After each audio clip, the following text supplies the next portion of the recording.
I did early on, given that there was going to be so much work, workshopping and peer review of writing in sections. I wanted the teams to map onto the sections. Each section has 3 teams. The GSI has all the members of each team in their section so that they can be fully functional. On this campus, with our student schedules, I didn't want to count on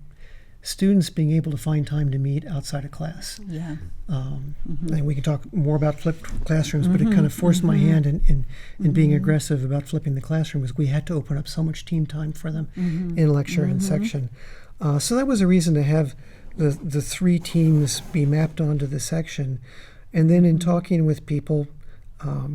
one of the many ideas I got from you all and from people who are not here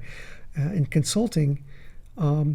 was that those 3 teams, there would be value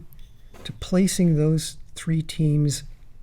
in a cluster in the lecture room so that their GSI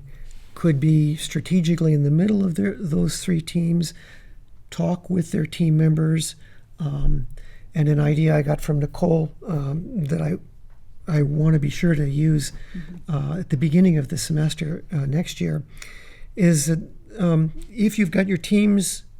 all in a cluster around 3 tables that are in a triangle and you've got your GSI,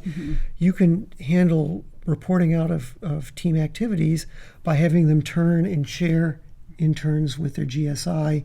which is a way for every team then to have a better chance of reporting out within the 50-minute lecture time than if I'm just going to flip monitors. When I did flip the monitors and look at them all together, at most I could get to about 4 teams. So what I want to do is have that activity of reporting out to your GSI to happen in the very first day of class, the first lecture, so that they know their GSI and they've gotten comfortable talking about what they're doing to their GSI, and the GSI has gotten comfortable playing a kind of a public role in front of them before they even go into their first section meeting.